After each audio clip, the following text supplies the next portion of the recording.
Hello mortals, I am the BookTube Goddess, the #1 drag queen booktuber on YouTube.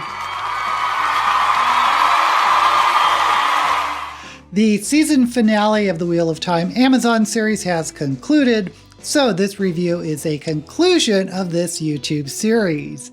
If you haven't seen the episode yet, there will be spoilers.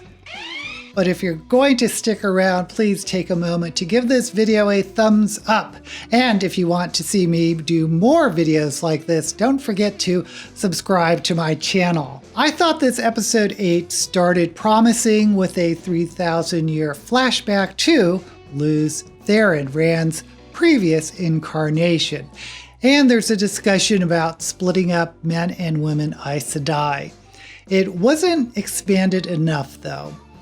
And so they left it not very clear. I really think there's been a big faux pas throughout the series in the way they're treating the division of male and female power. Now there's two ways to approach the division between men and women. One is to embrace it and the other is to ignore it. Robert Jordan's Wheel of Time embraces the division, and in fact the entire lore revolves around women being able to channel the one power because the male half of power has been corrupted and drives men insane. As a consequence, the world that Robert Jordan built is heavily female dominated, which makes perfect logical sense because only women can channel magic.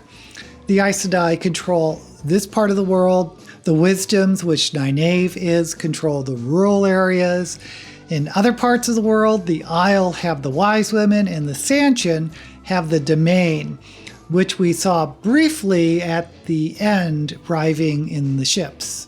Everywhere in Robert Jordan's Wheel of Time, women control the levers of power in some way, even on ships.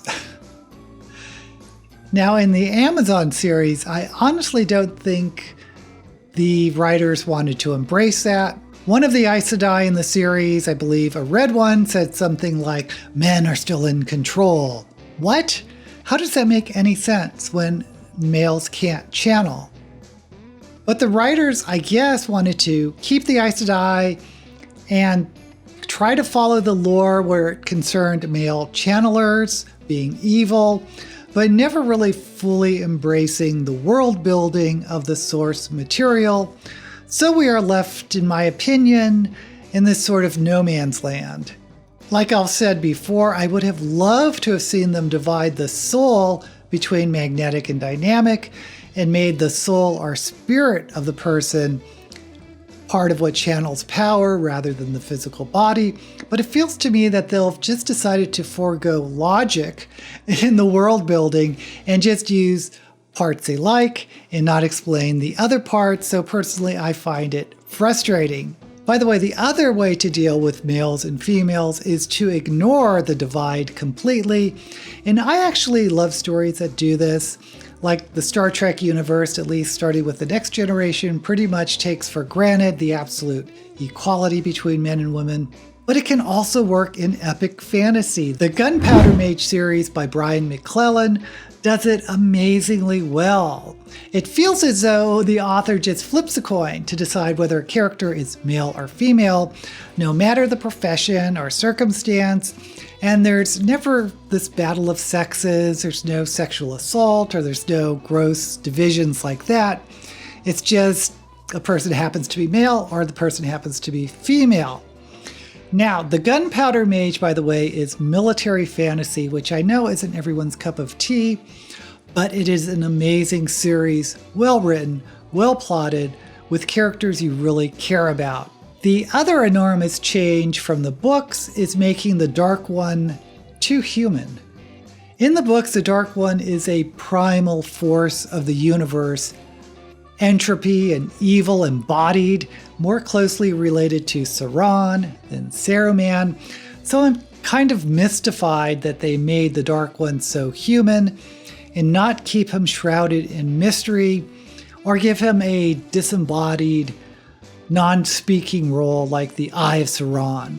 It would have kept the Dark One as more of a force of nature and given epic proportions to the nature of his threat.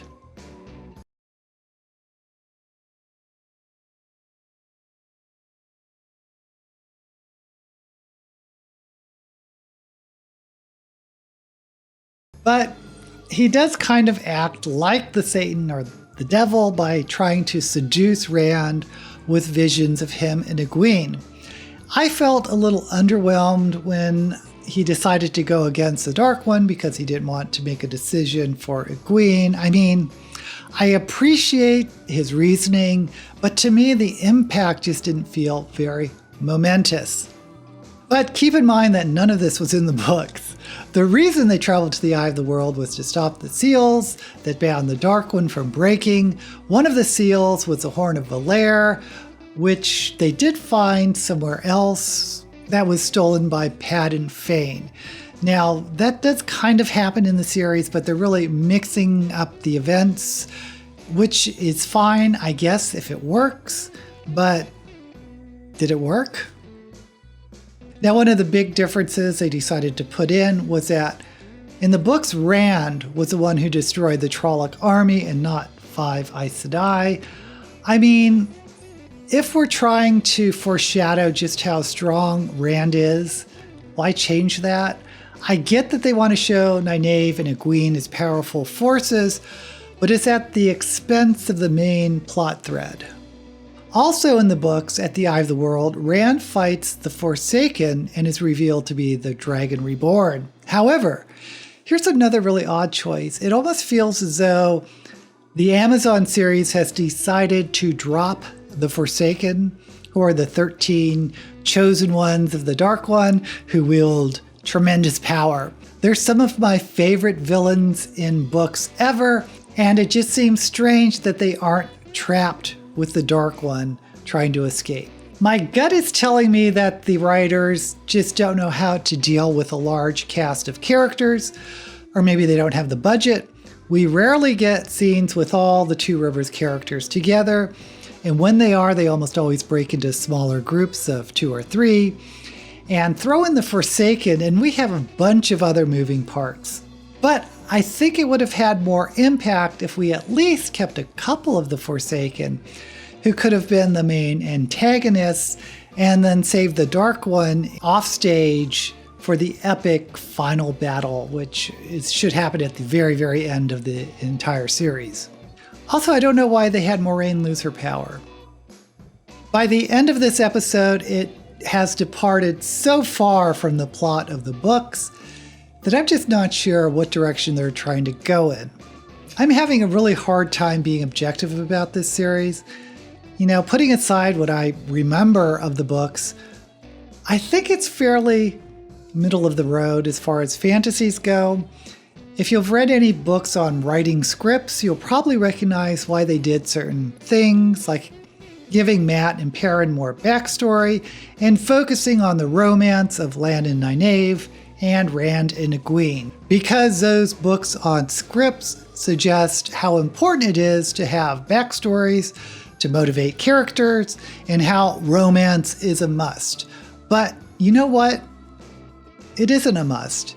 Just look at Lord of the Rings, or for that matter, Game of Thrones. It felt like the writers in Wheel of Time read Save the Cat or one of those other books and went about plugging in events into slots where they made sense or not, or whether they were in the books or not. What I mean is that this series, for me, felt very paint by number.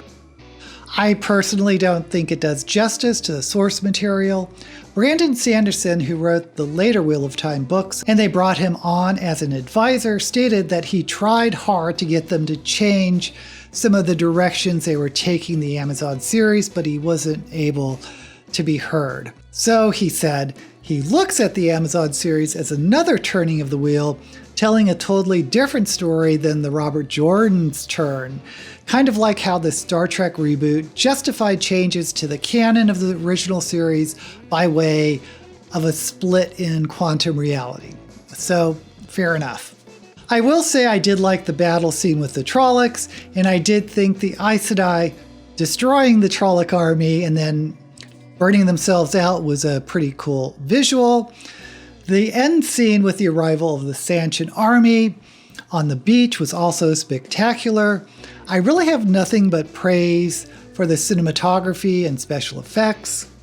I don't know if I'll do this again for season 2. I thought I should do season 1 because I promoted the series so heavily on my channel, but boy, was it tough to film these reviews. So I'm not sure I'm up for a season 2, but never say never. I know people who have read the books either love the series or hate the series. Ah! What have you done? You killed it! Like I said, I'm just disappointed that it felt to me that it disrespected the source material. Honestly, it feels like the writers in the series wanted a more feminist-focused story, maybe with focusing on the female protagonist, which is fine, but why pick this book? There are lots of great epic fantasies out there with strong female leads. The Poppy Wars, the Daevabad trilogy, the Riven Kingdom. It goes on and on. You don't have to force a book that doesn't tell that tale to tell the one that you want. It would certainly be much easier to find source material that matches the story you want to tell, rather than trying to twist a story that doesn't do what you want it to do. Now, do you agree or disagree? What did you think of the season finale? Let me know in the comments. Until we meet again, may all the books you read and their film adaptations be blessed.